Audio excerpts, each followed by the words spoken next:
అనూహ్యంగా తుఫాను గాలుల్లో చిక్కుకుంది. అనుకోని అతిథిగా విశాఖ తీరానికి వచ్చి చేరుకుంది. 3 ఏళ్లుగా ఇక్కడే లంగరు వేసి అనుమతుల కోసం ఎదురుచూస్తోంది. ఫైళ్ల మీద ఫైళ్లు పరిగెట్టాయి. ప్రభుత్వాలు మారిపోయాయి. కానీ బంగ్లాదేశ్ వాణిజ్య నౌక ఎంవి మాకు మోక్షం కలగలేదు. ఇప్పుడు పర్యాటక శాఖ 100 రోజుల ప్రణాళిక పెట్టుకుంది. కార్గో షిప్ ను టూరిజం డెస్టినేషన్ గా మార్చేందుకు రెడీ అంటోంది. తూర్పు తీరంలో తొలి ఫ్లోటింగ్ రెస్టారెంట్ థ్రిల్లింగ్ అట్రాక్షన్స్ పై స్పెషల్ ఫోకస్ చూద్దాం. అక్టోబర్ 11, 2020 బంగాళాఖాతంలో తీవ్ర వాయుగుండం అలజడి సృష్టిస్తోంది. భీకరంగా వీస్తున్న గాలులకు సముద్రం అల్లకల్లోలంగా మారింది. ఎంత భయంకరంగా అంటే 3000 టన్నుల బరువైన కార్గో షిప్ ఒడ్డుకు కొట్టుకొని వచ్చేంత. అదే బంగ్లాదేశ్ కార్గో నౌక ఎంవి మా.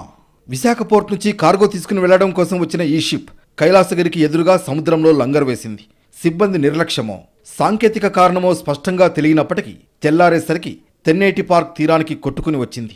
అనుకోని అతిథిగా వచ్చి ఇసుక తిన్నెల్లో చిక్కుకుపోయిన ఈ షిప్ అప్పటి నుంచి టూరిస్ట్ డెస్టినేషన్గా మారింది. విశాఖలో అద్భుతమైన బీచ్ పార్కుల్లో ఒకటిగా గుర్తింపు పొందిన తెన్నేటి పార్కుకు ఎంవి మా స్పెషల్ అట్రాక్షన్ అయింది. సహజంగా వాణిజ్య నౌకలు రవాణాకు పనికి రాకపోతే వాటిని తుక్కుగా మార్చేస్తూ ఉంటాయి నిర్వహణ సంస్థలు. ఎంవి మా విషయంలోనూ అటువంటి ఆలోచనలు చేసినా వర్కౌట్ అవ్వలేదు.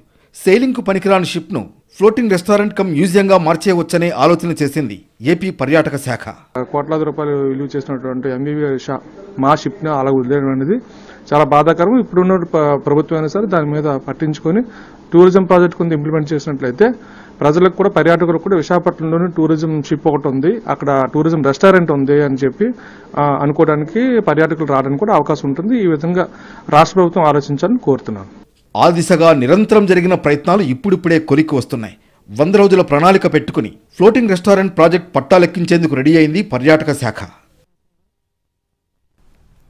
ఎంవి మా కార్గో షిప్ గా ఉన్నప్పుడు ఎవ్వరికీ పరిచయం లేదు ఈ పేరుతో. తీరానికి కొట్టుకుని వచ్చిన తర్వాత విశాఖకు వచ్చే పర్యాటకులకు ప్రత్యేకంగా పరిచయం చేయాల్సిన అవసరం లేదు. తూర్పు తీరంలోని తొలి ఫ్లోటింగ్ షిప్ గా మార్చేందుకు జరుగుతున్న ప్రయత్నాలే దీనికి కారణం. విశాఖకు అనుకోని అతిథిగా వచ్చిన ఎంవి మా పూర్తి స్థాయి పర్యాటక ప్రాజెక్ట్ గా మారితే ఖచ్చితంగా ప్రత్యేక ఆకర్షణే. ఎంవి మాగా పిలుచుకునే బంగ్లాదేశ్ కార్గో నౌకకు విశాఖపట్నం కొత్త కాదు. పోర్ట్ నుంచి స్టోన్, క్వార్జ్, ఫ్లై యాష్ తీసుకుని వెళుతూ ఉండేది. షెడ్యూల్లో భాగంగా 2020 సెప్టెంబర్ 19న విశాఖ పోర్టుకు వచ్చింది. అయితే డాక్యుమెంట్ల విషయంలో సమస్యలు తలెత్తడంతో ఔటర్ హార్బర్లో ఉండిపోయింది. వాయుగుండం ఎఫెక్ట్తో ఉవ్వెత్తున ఎగసిన అలల దెబ్బకు ఈ కార్గో షిప్ రాత్రికి రాత్రే కొట్టుకు వచ్చేసింది. 15 మంది సిబ్బందితో కూడిన నౌక తీరంలోకి వచ్చి ఇసుక రాళ్ల మధ్య కూరుకుపోయింది. ఒడ్డు నుంచి నడి సముద్రంలోకి రాకపోకలు సాగించే ఓడల్ని చూడడం మాత్రమే తెలిసిన పర్యాటకులు, స్థానికులకు ఇదొక వింత అనుభవం. बहुत सुंदर, बहुत बढ़िया है। ये सब जगह जो है घूमने के लिए बहुत अच्छा है। इसको और थोड़ा बढ़िया से बनाया जाए, अगर इसके ऊपर थोड़ा सा ध्यान दिया जाए तो बढ़िया पिकनिक स्पॉट या दार्शनिक स्थल बन सकता है। बहुत बढ़िया रहेगा। तब तक मतलब जो है सैलानियों का यहाँ पर जमघट लग जाएगा। గతంలో 1-2 సందర్భాలు ఉన్నా ఈ విధంగా దెబ్బతిని ఎంత ప్రయత్నించినా అంగుళం కూడా కదలని పరిస్థితి తలెత్తడం ఇదే మొదటిది. దీన్ని తిరిగి బంగ్లాదేశ్ పంపించేందుకు ఉన్న అన్ని మార్గాలను పరిశీలించారు. విశాఖపట్నం పోర్ట్ ట్రస్ట్ సైతం ఈ షిప్ హ్యాండింగ్లపై స్టడీ చేయించింది. తిరిగి సముద్రంలోకి పంపడానికి కోస్ట్ గార్డ్, ఇతర కేంద్ర ప్రభుత్వ సంస్థలన్నీ విఫలయత్నం చేశాయి. కానీ అవేవీ ప్రాక్టికల్గా వర్కౌట్ కావని అర్థమైంది. దీంతో బంగ్లాదేశ్కు చెందిన షిప్ యాజమాన్యం విలువైన యంత్ర సామాగ్రిని తీసుకువెళ్లిపోయింది. అప్పటికే ఫ్లోటింగ్ రెస్టారెంట్ ఆలోచనలతో ఉన్న ఆంధ్రప్రదేశ్ పర్యాటక సంస్థ ఎంవి మా అందుకు అనుకూలంగా ఉంటుందని భావించింది. గత 3 ఏళ్లుగా ఈ ప్రయత్నాలు జరుగుతున్నాయి. అదే సమయంలో విశాఖ పర్యాటకులకు ఈ షిప్ ప్రత్యేక ఆకర్షణగా మారింది. తెన్నేటి పార్క్ దగ్గర కొండను ఆనుకుని అలల మధ్య కనిపించే ఈ కార్గో వెసల్ ఓ సీనిక్ బ్యూటీ. అందుకే ఇక్కడికొచ్చే పర్యాటకులు వాహ్వా అనాల్సిందే. ఇతర రాష్ట్రాల నుంచి వచ్చిన టూరిస్టులు ఈ అందాలను మరింతగా ఆస్వాదిస్తున్నారు. ఒకవైపు కైలాసగిరి కొండ, మరొక వైపు విశాల బంగాళాఖాతం. సముద్రపు కెరటాలు దూసుకొస్తూ ఉంటాయి. ఉవ్వెత్తున ఎగిసి ఎంవి మాను గట్టిగా ఢీకొట్టి అంతే వేగంగా వెనక్కి వెళ్తూ ఉంటాయి. జిగేల్మనే లైటింగ్స్, అలల హోరు మధ్య ఫుడ్ ఎంజాయ్ చేస్తే, ఫుల్ ముండే నాడు అలల సవ్వడిని ఆస్వాదిస్తే వినడానికి ఆహ్లాదంగా అనిపిస్తున్న ఈ ఫ్లోటింగ్ రెస్టారెంట్ త్వరలోనే పర్యాటకులకు అందుబాటులోకి రాబోతోంది.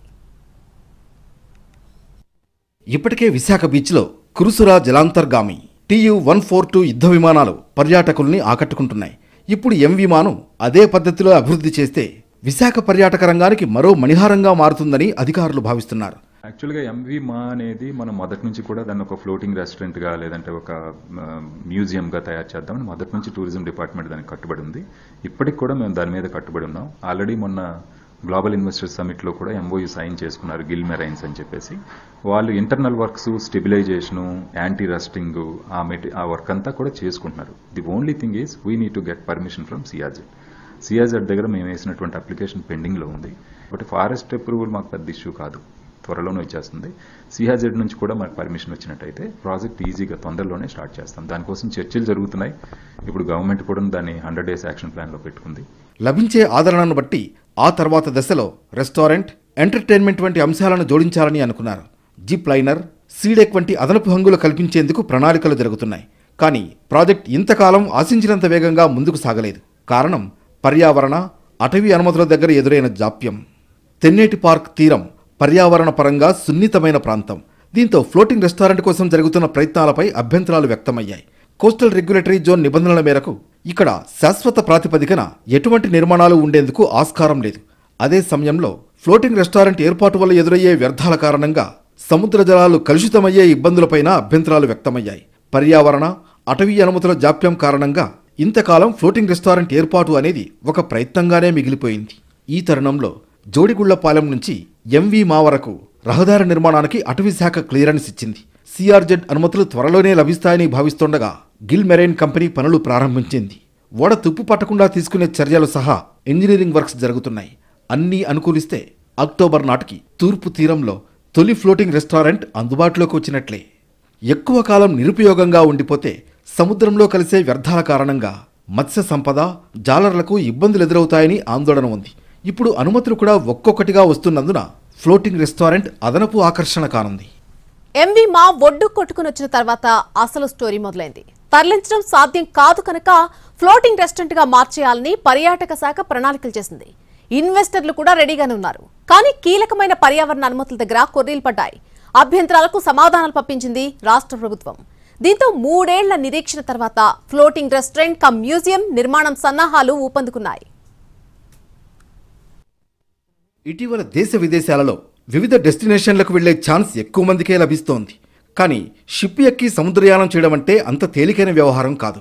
క్రూయిజ్ లైనర్లలో వెళ్లే అవకాశం అతి తక్కువ మందికే అందుబాటులో ఉంటుంది. అది కూడా కొద్ది గంటలు ఫ్యామిలీతో ఆ థ్రిల్ ఎంజాయ్ చేయాలంటే ఖచ్చితంగా ఫ్లోటింగ్ రెస్టారెంట్తోనే సాధ్యం. వైజాగ్ ఫ్లోటింగ్ రెస్టారెంట్లో అనేక ప్రత్యేక ఆకర్షణలు ఉండబోతున్నాయి. ఓపెన్ టాప్, అండర్ రూఫ్తో 2 భాగాలుగా ఉంటుంది. నౌక పైన 200 మంది, లోపల 300 మంది కూర్చునేలా సీటింగ్ ఫెసిలిటీ కల్పించవచ్చు. కేవలం రెస్టారెంట్గా మాత్రమే కాకుండా దీన్ని మ్యూజియంగా కూడా తీర్చిదిద్దాలనే ఆలోచన ఉంది. రోజున ఫ్లోటింగ్ రెస్టారెంట్ కనుక తయారు చేస్తే పొల్యూటెంట్స్ ఏమైనా సీలో విడిచిపెడతారని చెప్పేసి ఒక అబ్జెక్షన్ రైజ్ చేశారు. యాక్చువల్గా ఎంవి మా అనేది ఇది ఇంటర్నేషనల్ షిప్. ఆ షిప్లోనే ఇన్బిల్ట్ ఎస్టీపీ ప్లాంట్ ఒకటి ఉంటుంది ప్రతి షిప్లో కూడా. Without those safety measures they won't get any licence. So luckily enough MV మాలో ఉండేటటువంటి STP still it is in working condition. So అదొకటి మేము సబ్మిట్ చేసాం సిఆర్జెడ్ వాళ్ళకి. ఓ వాణిజ్య నౌక ఎలా ఉంటుంది, అందులో యంత్రాలు, సిబ్బంది, గదులు, సరుకు రవాణాకు నౌకని ఎలా ఉపయోగిస్తారు, ఇవన్నీ అందులో కనిపించనున్నాయి. ప్రీ ఫ్యాబ్రికేటెడ్ పనులు కావడం వల్ల బయట అన్నీ తయారు చేసి ఇక్కడికి తెచ్చి నౌకలో ఏర్పాటు చేస్తారు. ఫ్లోటింగ్ రెస్టారెంట్ కమ్ మ్యూజియం అనేది విశాఖ పర్యాటకులకు కొత్త అనుభూతి. దీంతో ఈ ఓడ దగ్గర ఎటువంటి కార్యకలాపాలు జరిగినా అది అందరి దృష్టిని ఆకర్షిస్తోంది. ఎంవి మాను టూరిజం ప్రాజెక్టుగా మార్చాలనే ఆలోచనలు వచ్చిన తర్వాత పర్యాటక శాఖ అనేక ప్రతిపాదనలు సిద్ధం చేసింది. ఈ షోర్ మీద రేపన రోజున కమర్షియల్ యాక్టివిటీ ఎక్కువ స్టార్ట్ అయినట్టయితే షోర్ని పాడు చేస్తారు అని చెప్పేసి ఒక అబ్జెక్షన్ రైజ్ చేశారు. దానికి మేము జస్టిఫికేషన్ ఏంటంటే షోర్లో ఎటువంటి కమర్షియల్ యాక్టివిటీస్ మేమేం చేయము.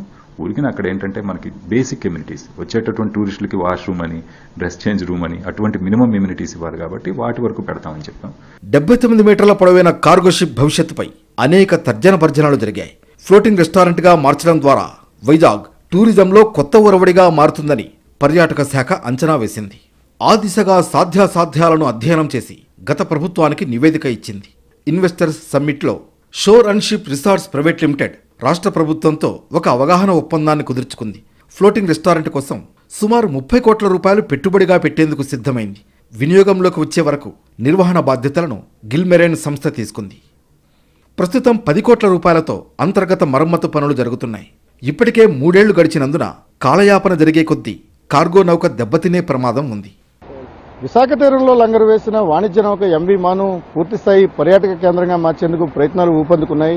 ఇప్పటికే అటవీ శాఖ నుంచి అనుమతులు లభించగా పర్యావరణ శాఖకు సంబంధించి కొన్ని క్వరీలు ఉన్నాయి. వాటిని కూడా క్లియర్ చేసుకుని 100 రోజుల లోపలనే ఈ ఫ్లోటింగ్ రెస్టారెంట్ను అందుబాటులోకి తీసుకురావడానికి ప్రయత్నిస్తున్నట్టుగా పర్యాటక శాఖ చెప్తోంది. విశాఖ తీరంలో ఇప్పటి వరకు అన్ని రకాల మ్యూజియంలు అందుబాటులో ఉన్నాయి. ఒక సబ్మెరైన్ మ్యూజియం, అలాగే TU-142 యుద్ధ విమాన మ్యూజియం కూడా అందుబాటులో ఉన్నాయి. ఇప్పుడు ఇది ఫ్లోటింగ్ రెస్టారెంట్ కమ్ మ్యూజియంగా మారిస్తే విశాఖ పర్యాటక రంగంలో కొత్త ఆకర్షణ జరుగుతుంది. ఇప్పటికే అనేక మంది పర్యాటకులు వచ్చి ఎంవి మాను సందర్శించి వెళ్తున్నారు. ఇక్కడ ఒక అద్భుతమైన ఫీచర్ అవుతుంది. తెన్నేటి పార్క్ ప్రాంతం అంతా కూడా కొత్త పర్యాటక కేంద్రంగా మారుతుందనే అంచనాలు కూడా ఉన్నాయి. ఇప్పటికే 10 కోట్ల రూపాయలతో మరమ్మత్తు పనులు కూడా జరుగుతున్నాయి. ఈ పనులన్నీ పూర్తి చేసుకుని ఖచ్చితంగా 100 రోజుల ప్రణాళికలో భాగంగా ఈ ఎంవి మా నౌకను పూర్తిస్థాయి ఫ్లోటింగ్ రెస్టారెంట్గా మారుస్తామని, ఇది తూర్పు తీరంలోనే మొదటి ఫ్లోటింగ్ రెస్టారెంట్గా కూడా మారుతుందని పర్యాటక శాఖ చెప్తుంది. ఆ ప్రయత్నాలు మరికొద్ది రోజుల్లోనే సాక్షాత్కారం కాబోతున్నాయి. కెమెరామెన్ శ్రీధర్తో రవిచంద్రన్ టీవీ, విశాఖపట్నం.